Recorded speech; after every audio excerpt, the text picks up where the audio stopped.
Hello, and welcome back to another episode of Do More with Your Money. On today's episode, I'm joined by Adam Bergman. Adam is the founder and CEO of IRA Financial Group and IRA Financial Trust, a fintech custodian for self-directed retirement plans.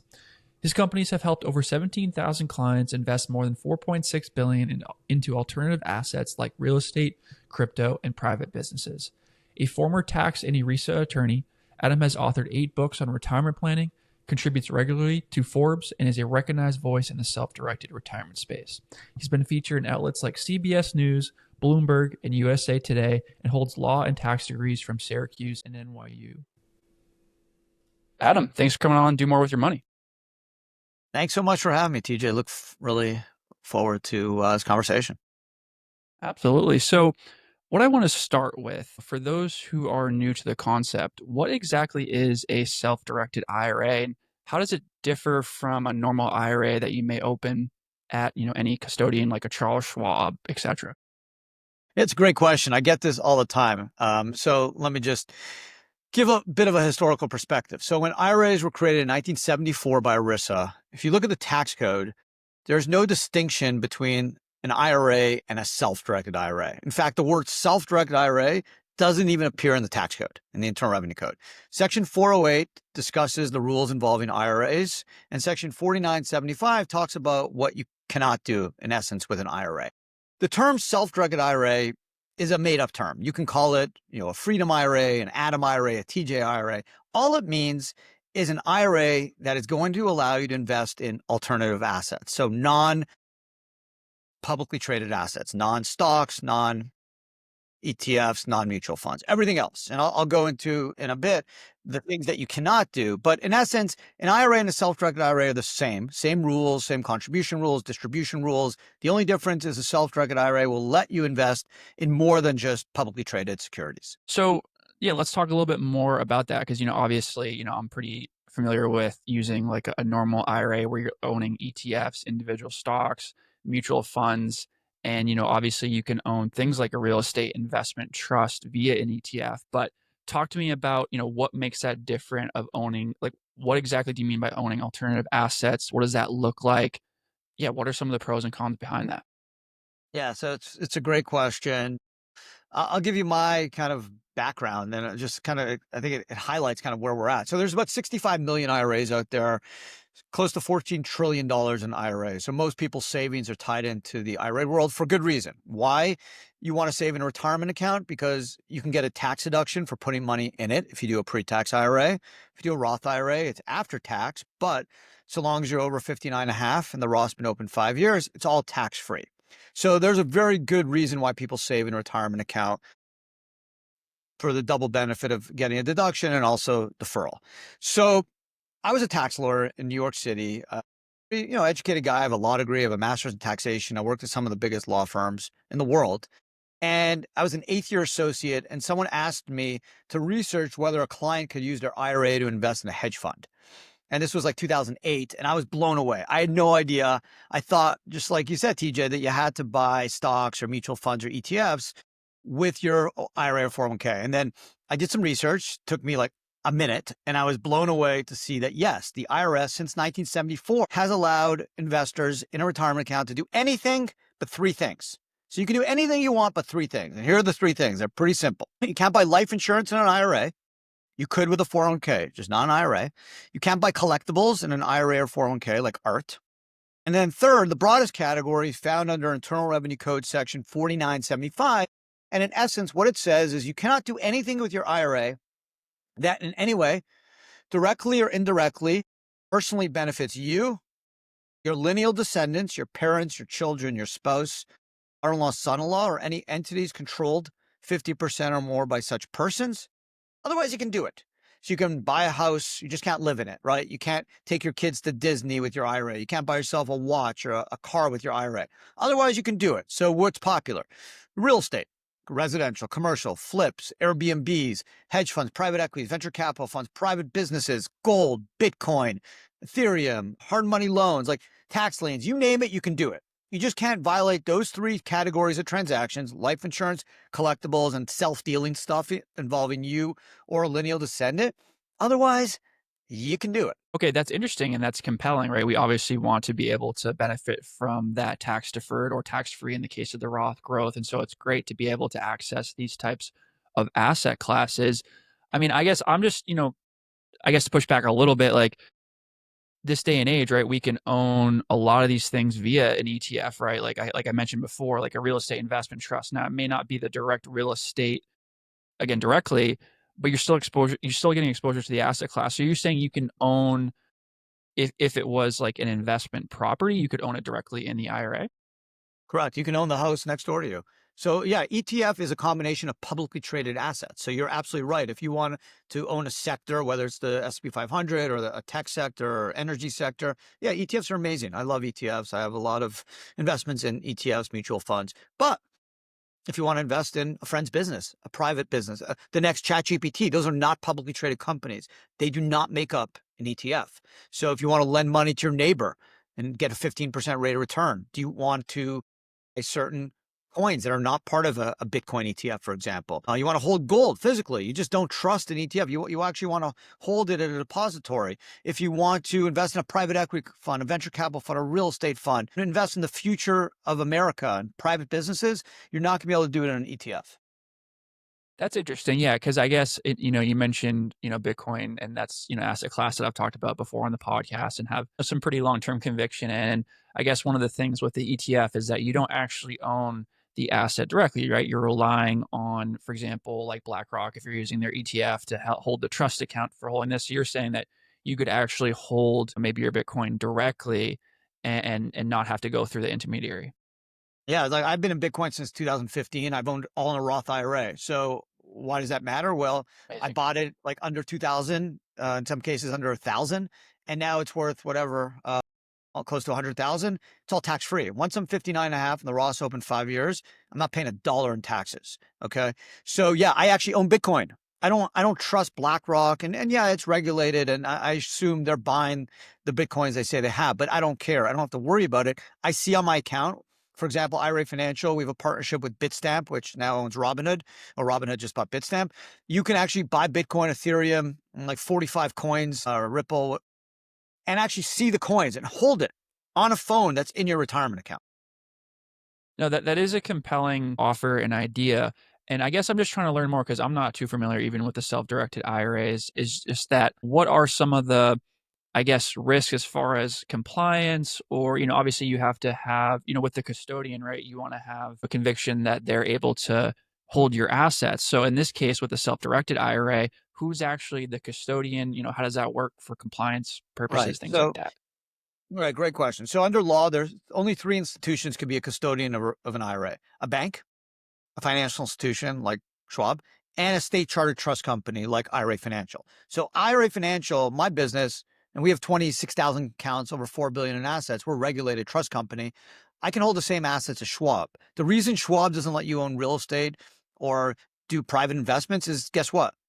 They don't make money when you do that. They make money when you buy their products or buy publicly traded assets or give investment advice. So that's why the self-directed industry was born at the same time as the Schwab traditional marketplace in 1974. We custody your assets. We do all the administration, all the IRS reporting. You can own a self-directed IRA for a few $100 a year. It's not expensive. Okay. All it takes is imagination. All it takes is you wanting to invest in things that are not publicly traded. So to me, it's the most American. If you believe in freedom, everyone should have some exposure to alternative assets in a retirement account, whether it's gold, Bitcoin, some real estate, depending on how much you have, right?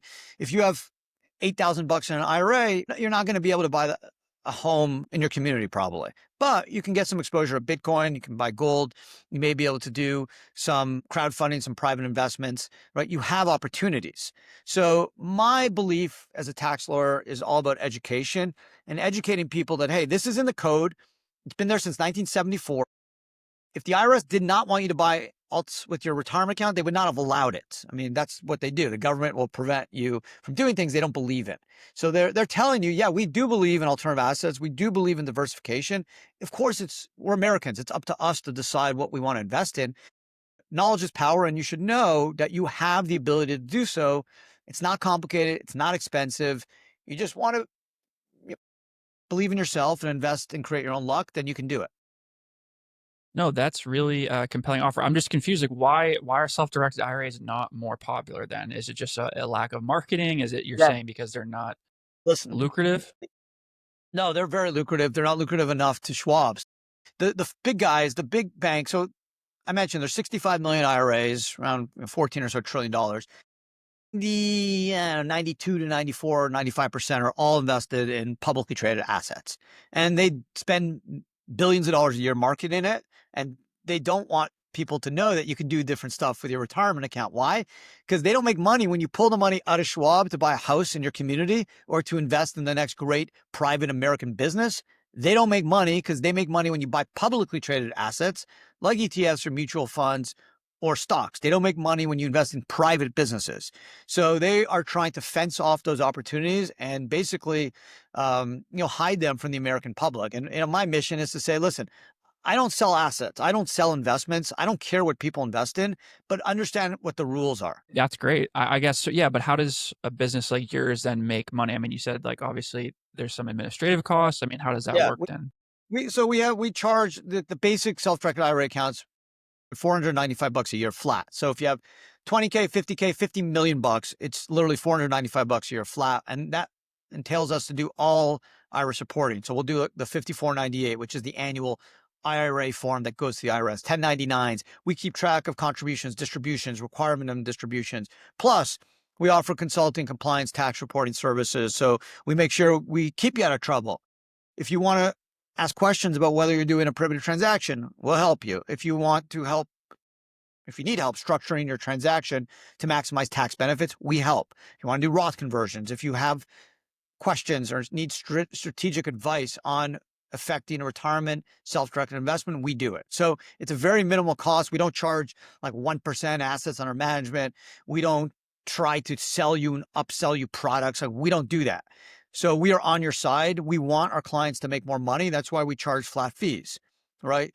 Whereas most advisors will charge you asset management fees. We don't do that. We want all our clients to grow and make as much money as possible, and we'll charge the same flat basic fee. Yeah, that sounds like a great business model and very transparent. I mean, how do you feel about working with other financial professionals on the financial planning aspect of things? Because obviously, I mean, are you also providing financial planning, or this is just, for basically access to the IRA? Yeah, we unlock people's money. We love working with financial planner. We don't compete with you, right? I think we believe in a balanced portfolio and diversification and working with professionals. So we complement what financial advisors and planners do, because if you look at BlackRock and what Larry Fink said, who's the CEO of BlackRock, the biggest asset manager in the world, he just recently said that he believes every portfolio should have approximately 20% of their assets into private assets, whether it's businesses, whether it's non-publicly traded stuff, private equity, venture capital, real estate funds. So that's what we do. We will unlock those funds to help people use their retirement money to make tax efficient private investments. So of course, most of our clients do not put all their money into alternative assets, right? Maybe some do, but most don't. Most will work with financial advisors and own ETFs and stocks and mutual funds, and then take maybe 5 to 30% and do alternatives. And that's how we work with financial advisors, because we will provide those services. We don't compete with you. We're not trying to steal people's clients. We're just trying to unlock people's money so they can invest in private assets that aren't offered by the large financial institutions. That's interesting. Yeah. And just as kind of a thought that came to me, I remember with PayPal, who was the PayPal founder that had his Yeah, Peter private Thiel. companies. Yeah, Peer to. He had his private company stock in the Roth IRA, right? And he's got like the largest Roth IRA now because of that. My understanding was that you can't own like privately held business stock in an IRA. Is that not correct? If can you do that with a self-directed IRA? Right. So he actually used a self-directed IRA, and he actually worked with a mentor of mine. Peter Thiel's a brilliant guy. He's kind of like an idol of mine. He actually has close to a $5 billion Roth IRA. So this is how he did it. So remember I said there's the prohibited transaction rules, right? There's three things you cannot do with an IRA: life insurance, collectibles, and then under 4975, you can't invest in any business that you or any transaction, including a business, that you or any disqualified person, lineal descendant, parent, child, spouse, or son-in-law own more than 50%. Okay. But here in PayPal, he owned less than 50%, right? He had Elon Musk, a partner. He had Alex Karp. He had different partners. So his ownership was under 50%. So yes, under the tax code, he was allowed to use a retirement account. What he did, he spent around $1,700 on PayPal stock. He bought it at the outset when the company had zero value. He paid par value. So he got millions and millions of shares for like $1,600 and turned that into around 26 million bucks within several years. But actually, the best investment he did, TJ, was a couple years later. He was the first investor into Facebook. And what he did is he took 500,000 bucks in a Roth IRA and he invested in Facebook. He turned that into almost $500 million within when they went public. So he's smart. He used the retirement system to his advantage. But guess what? We all can do that. We may not be able to invest in the next PayPal or the next Facebook, but we have the opportunity to. And that's the beauty of America. It's the beauty of the self-directed IRA. We all have the opportunity to be billionaires and multimillionaires in a retirement account. Just need to have the imagination and some good luck. It's a good thought. Let's put that out there for us, right? So you are saying that you can't hold a private company stock Yeah, in a I do. self-directed IRA. I own Amazing. it. I have multiple companies I own with my IRA. So you mentioned earlier prohibited transactions, and you also mentioned, oh, you still have the ability to do things like Roth conversions. Talk to me about those kind of things, what that looks like when you're working with a self-directed IRA. Right. So from a conversion standpoint, it's really the same rules as you would if you worked at Schwab or Fidelity. What a Roth conversion is after 2010, there's no income limitations anymore for Roth conversion. So if you're, Bill Gates and Adam Bergman, we both can do Roth conversions. So the old rules were $100,000. If you had more than 100K, you could not convert a pre-tax retirement account to Roth. Now, why would you want to do that?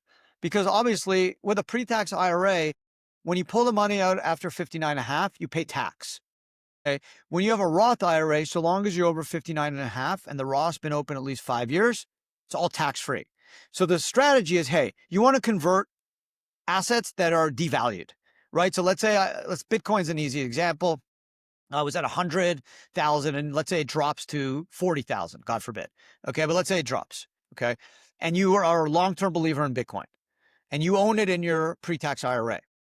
It would make sense, I would think, to convert at that price at 40,000.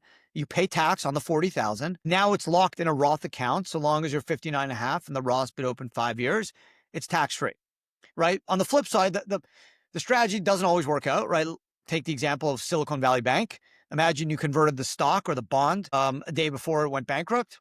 Then you just sent Uncle Sam a big check for no reason because you have zero to hold at the end of the day. So you got to understand your age. Obviously, the younger you are, conversions have more value because there's no more opportunity to have the Roth compound tax-free. You got to know your investment strategy and your belief in yourself. Like, is this a sure thing? Or is this like, hey, it's 80% it goes bust. Maybe you don't want to convert that. And again, the value, can you afford to pay the tax, right? If you're converting $1,000, maybe it's 100, 200 bucks in tax, no big deal. Converting $7 million, you got to make sure you got the money or the losses to absorb the tax bill. So that's the kind of stuff we help with. But the nice thing with alternative assets is you could potentially get some discounted valuations for illiquid assets like a raw land or a real estate fund. You may be able to get a 30 to 50% discounted valuation on the value paid for it, which will then reduce the tax you owed Uncle Sam on the conversion. So there's a lot of cool stuff, but I've done conversions with publicly traded stuff. Recently, a couple of weeks ago, when the market tanked with the tariff and trade wars, like I did some conversions. I had Tesla in a pre-tax IRA. I converted it to Roth because it was down, 15 or 20%. I was like, I love Tesla. I'm a long-term believer in the stock. I'm going to hold it 20, 30 more years. So I'm going to start converting now and pay tax at a lower value. Yeah, no, it's a great opportunity. Like you said, great strategy to take advantage even when markets are down. If you have the liquidity and the cash, right? That's the big thing is, like you said, you're going to have this tax bill and then you're shifting to that tax-free account. And the longer your time horizon, the more you have time to compound that tax-free growth. You brought up Yes. an interesting thought or point that I wanted to touch on is, so when you're holding an asset that is not publicly traded, so it's not, mark to market, traded on an exchange, how does that work for reporting purposes? Like you said, if you are doing a Roth conversion or something like that, do you have to have a third party value that? Is that more costly? I mean, what does that look like? Yeah, it's a great question. So we generally ask for a third party letter. It's not because we're requiring it. It's just if the IRS does audit you, they're going to want to see support for your valuation. And in real estate, it's not as hard because you can go online or you can use a tax record of the value of the property. For some private businesses or private investment funds, it is a little bit more difficult, right? So then you would have either the general partner or maybe an accountant or third party determine what that's worth. And that is a little bit more difficult. It doesn't have to be costly. You don't need to get like a KPMG or a major accounting firm to write an opinion letter on the value, but generally having a third party sign off on a value is good. We don't require it. It's for the client's best interest, because if you do come under scrutiny by the IRS, you want to have some support for your position. So generally that's kind of what's done. It generally comes, let's say, from the business, or it will come from an accountant or a third party in terms of what the value is. That's good to know. Yeah, so it's not as much work as it may seem to get that Correct. valuation. Okay, that's great. And so to switch gears a little bit here, when it comes to the different types of retirement accounts, you do IRAs. So traditional IRA, Roth IRA, I assume like inherited IRAs. Do you have access to things like SEP IRA? And then also on another note, like something like a 401k or a solo 401k? Yeah. So, with the beauty of the self-directed retirement structure is you can do it with an IRA, a Roth, SEP, simple, solo K. And we have thousands of clients that are self-employed and have their own mini 401k plan, which gives them the ability to put away, 70 or $77,000 a year, borrow up to 50K against their plan, and also be their own trustee. So you can do alternative assets in the plan.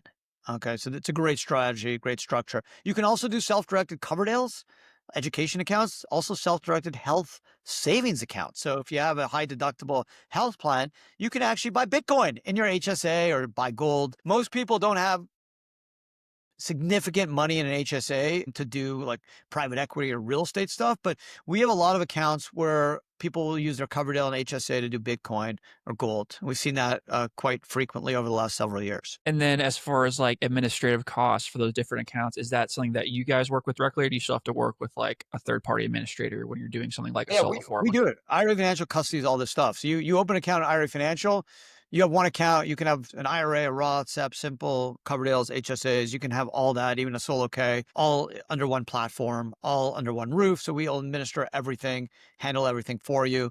You can literally just sit back and invest. You can pay out of your retirement account, you can pay with a credit card, and literally we do it all. We do all the IRS tax reporting, everything.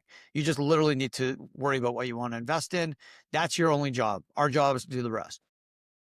No, that's amazing and really compelling. I guess I'm still trying to wrap my brain around a little bit. So, talk to me again about the custodian. So, you guys are doing the administrative and you're also the custodian. Like, if you own, for example, publicly traded stocks, is someone able to log into their account and see all of their holdings and like basic performance data, things like that?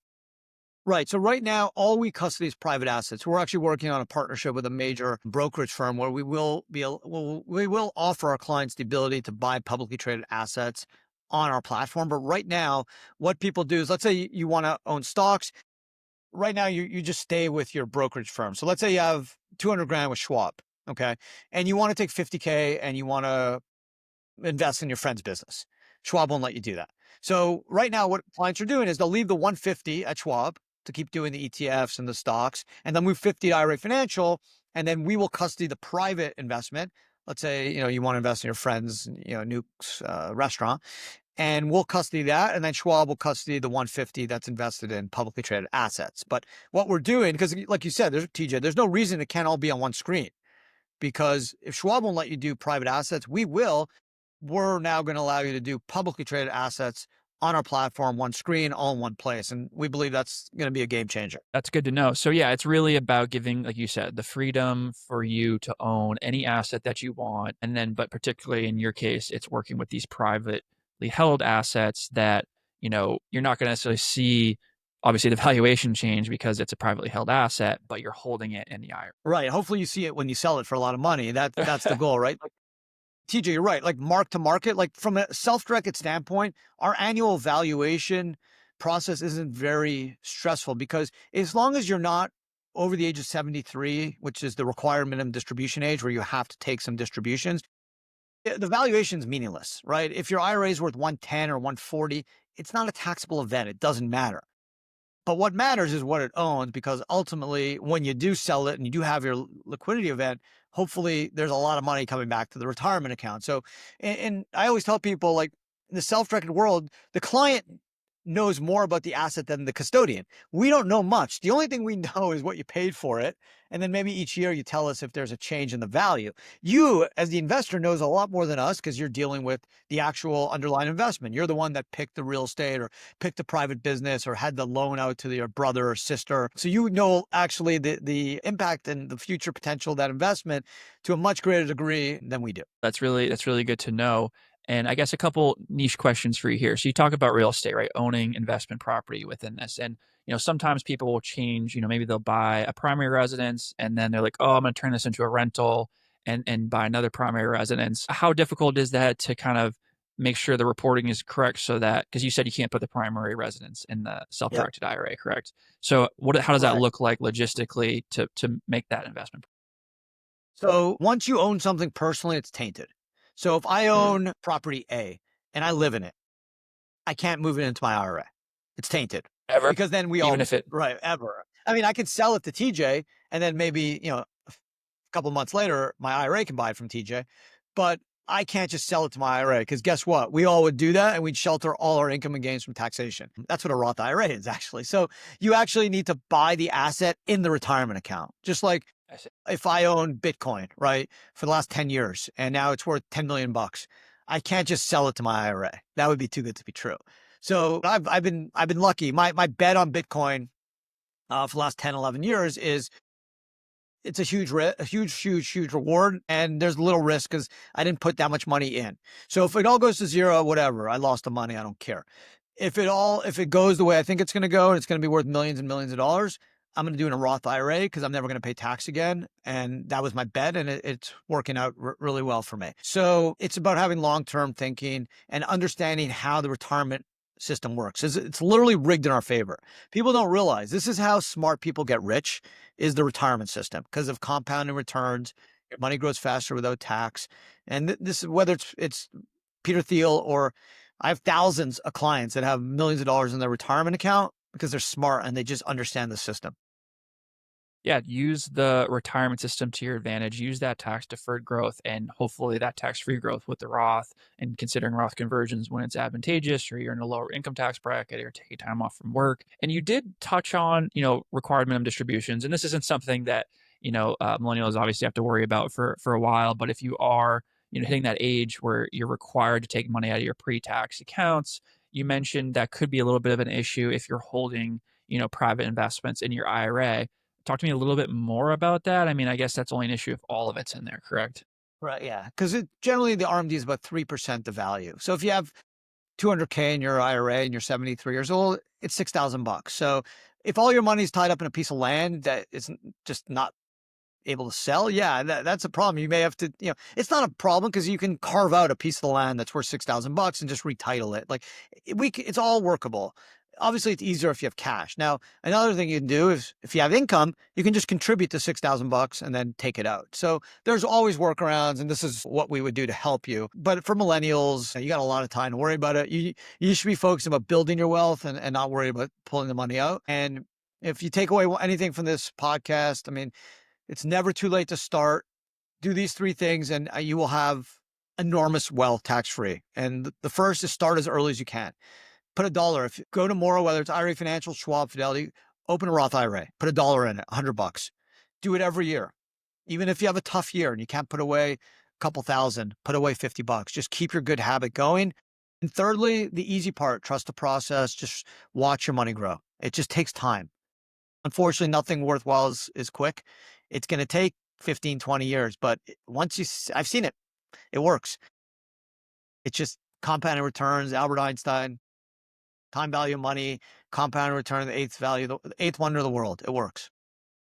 It's a great message. And I think a lot of millennials do feel like they are behind in the system. They feel like affordability is awful. They feel like they can't, yeah, even live below their means to start buying up these assets. They feel like real estate market, they've been left behind where they're priced out. Interest rates are, higher, but also because the values are higher, right? You're paying so much in mortgage interest. So, I think it's a great message to leave them with. And is there anything that we didn't talk about today that you want to, leave the audience with? Yeah, I mean, don't. It's never too late. Don't feel depressed and don't give up. So I'm just going to throw a couple numbers at people. And these numbers are based off a Roth calculator. You can Google it online. So let's say someone's 25 years old. You don't need to be a millionaire to have significant wealth when you're older. So if you're 25 years old and let's say you can only put in $2,000 a year, which is less than $200 a month. Okay. So it's tough. I get it. You have student debt, you got mortgage, you have rent, the grocery store, everything's crazy expensive. But let's say you're able to do $2,000 a year from 25 to 72. So even as you get older, you still put in 2K a year. That's it. Even if you make $1 million a year as you get older, you still put 2K in. And let's say you can average an 8.5% rate of return, which is quite low because if you look at the S&P 500 over the last 100 years, it's averaged over 10%. So if you do that, okay, 25 to 72, $2,000 a year, 8.5% rate of return, you have over $1 million tax-free at 72. Okay. So it's not too late. It's not too late. And let's say you're 32. Okay. And it's $2,000, 591. But if you're able, instead of 2,000 to put, let's say 3,000, okay, now you're at 887. So you just got to have time. You got to have patience. Keep your eye on the prize. It takes time. I'm not going to say you're not going to have a Lamborghini tomorrow. Okay. You're not going to buy a mansion tomorrow. But if you follow the retirement system, you follow the principles of compounding returns, you will be rich. Guaranteed you will have 6 to 7 figures tax-free when you retire. You just got to start. Blow your means and get started because time is your biggest asset. A great message. Thank you so much, Adam. Where's the best place that people can connect with you or if they want to start with IRA Financial? Yeah, thank you. You can go to, IRAfinancialgroup.com, IRA Financial, or just check out our YouTube channel. If you just want to learn and just kind of check out some videos. We have thousands of videos, some long, some short. I mean, you just educate yourself and then kind of decide what you want to do. It's nothing to me more American than taking control of your future, have the freedom to invest in what you want, educate yourself because the system's rigged in your favor. Thank you, Adam.